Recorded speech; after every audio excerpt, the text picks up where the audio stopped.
বন্ধুরা, এই পৃথিবীতে অনেক দেশ আছে যেখানে সব কিছু আছে, কিন্তু আজ আমরা আপনাদের সেই দেশ সম্পর্কে বলতে যাচ্ছি। এটি বিশ্বের একমাত্র দেশ যার নিজস্ব সেনাবাহিনী বা নিজস্ব কোনো মুদ্রা নেই।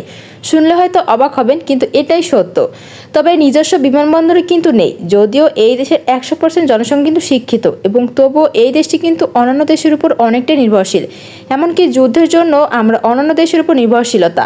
বন্ধুরা, আমরা ইউরোপের অবস্থিত কিন্তু সুন্দর একটি দেশ, যে দেশ সম্পর্কে কিন্তু হয়তো আপনারা সবাই জানেন, কিন্তু এই দেশটির আসল রহস্য হয়তো আজও আপনাদের কাছে অজানা। তবে বন্ধুরা, এই দেশটি কিন্তু জনসংখ্যার দিক থেকে অনেকটাই ছোট, কিন্তু এই দেশে কিন্তু নারীদের সংখ্যা অনেকটাই বেশি। এই দেশটি কিন্তু এত বিখ্যাত হয়েছে শুধুমাত্র নারীদের জন্য।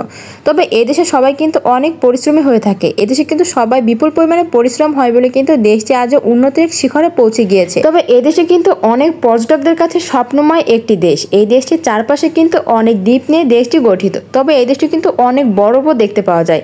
এই দেশের চারদিকে কিন্তু আরো বরফে খেলা করতেও দেখা যায়। অনেক গ্রাম্য পরিবেশের মধ্যেও কিন্তু চারিদিকে ঘরবাড়ি সব বরফে ঢাকা থাকে। তো বন্ধুরা, আমি অন্য কোনো দেশ না, আমি ইউরোপে অবস্থিত অ্যান্ডোরা দেশের কথা বলছি, যা সম্পর্কে খুব কম লোকই জানে। তবে যারা এই দেশ সম্পর্কে জানেন তারা অবশ্যই জীবনে একবার হলেও এই দেশটি পরিদর্শন করবেন, কারণ অন্যান্য দেশের তুলনায় অ্যান্ডোরার কর খুবই কম, যার কারণে এই দেশটিকে একটি সস্তা দেশও বলা হয়, যেখানে আপনি খুব কম টাকায় পুরো দেশ ভ্রমণ করতে পারবেন। তাহলে বন্ধুরা, আপনারা কিন্তু নিশ্চয়ই এইটি শোনার জন্য অপেক্ষা করছেন, তাই তো? তো আজকে কিন্তু অ্যান্ডোরা দেশটি ঘুরে দেখা যাক। তো চলুন, বেশি কথা না বলে আজকের ভিডিওটি শুরু করা যাক। তার আগে আমাদের একটি ছোট্ট রিকোয়েস্ট, আপনি যদি আমাদের ছোট্ট চ্যানেলটিতে নতুন হয়ে থাকেন তাহলে কিন্তু অবশ্যই চ্যানেলটি সাবস্ক্রাইব করে আমাদের পাশে থাকবেন। আপনাদের একটি সাবস্ক্রাইব কিন্তু আমাকে অনেক উৎসাহিত করে একটি ভিডিও তৈরি করার জন্য। তো আমার পাশে থাকার জন্য অনেক অনেক ধন্যবাদ। বন্ধুরা, অ্যান্ডোরা কিন্তু যাকে আনুষ্ঠানিকভাবে আন্দোলনত প্রিন্সেসিট বলা হয়, দুটি বৃহৎ দেশের সীমানা বেষ্টিত, পশ্চিমে স্পেন এবং উত্তরে ফ্রান্স। যদি আমরা অ্যান্ডোরার আয়তনের কথা বলি তাহলে কিন্তু এই দেশটি বিশ্বের 16তম ক্ষুদ্রতম একটি দেশ, যা কিন্তু মাত্র 468 বর্গ কিলোমিটার জুড়ে বিস্তৃত। এটি এতই ছোট একটি দেশ যে এটি কিন্তু ভারতের রাজধানী দিল্লিতে অবস্থিত।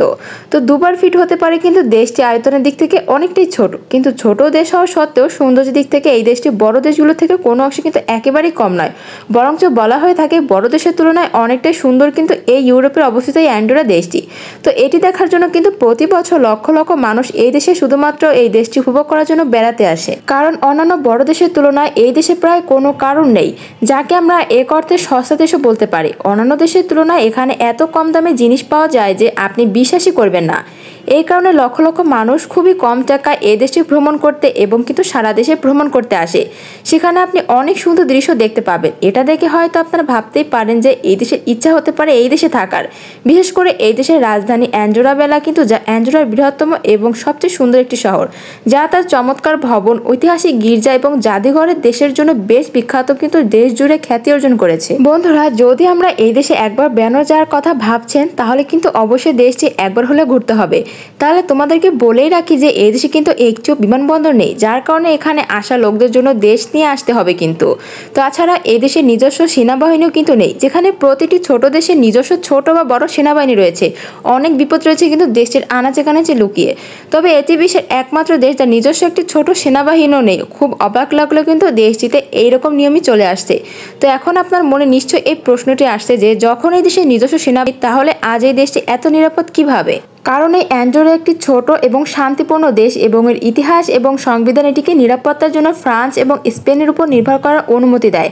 কারণ অ্যান্ডোরা সর্বদাই কিন্তু সামরিক সংঘাত থেকে নিজেকে দূরে রেখেছে, এবং এর কোনো বৃহৎ সেনাবাহিনী নেই, এবং পরিবর্তে ফ্রান্স এবং স্পেনের সাথে নিরাপত্তা চুক্তি রয়েছে, যার অধীনে এই উভয় দেশই অ্যান্ডোরা নিরাপত্তার যত্ন নেয়, যাতে যদি কখনো অ্যান্ডোরার উপর কোনো হুমকি আসে তবে এই উভয় দেশই কিন্তু এই দেশটিকে রক্ষা করবে। এছাড়াও কিন্তু অ্যান্ডোরাতে ইউরো ব্যবহার করা হয়, তবে এটি কিন্তু ইউরোপীয় ইউনিয়নের সদস্য নয়, কারণ এটি একটি খুব ছোট দেশ যেখানে কিন্তু 80,000-এর কম লোক বাস করে, যার জন্য কিন্তু নিজস্ব মুদ্রা ব্যবস্থা বজায় রাখা আর্থিকভাবে কঠিন হবে। যার কারণে কিন্তু অ্যান্ডোরা ইউরোপে তার মুদ্রা হিসেবে গ্রহণ করে, যার ফলে ইউরোপীয় দেশগুলির সাথে বাণিজ্য করা সহজ হয়, এবং পর্যটন কিন্তু অনেকটাই বৃদ্ধি পায় দেশটিতে। অ্যান্ডোরা ইউরোপীয় ইউনিয়নের সদস্য নয়, তবে এটি ব্যবহারের জন্য বিশেষ অনুমতি পেয়েছে যাদের অর্থনীতি স্থিতিশীল থাকে। তবে অ্যান্ডোরা দেশটিতে যদি কোনো একবার কোনো লোকের অপরাধ ধরা পড়ে তাহলে কিন্তু তার অনেক কঠিন শাস্তি হতে পারে। পারে। তবে দেশটিতে কিন্তু অনেক জনসংখ্যা থাকা না থাকলেও কিন্তু এই দেশটিতে কিন্তু প্রকাশ্যে অনেক উৎসব পালিত করা হয়।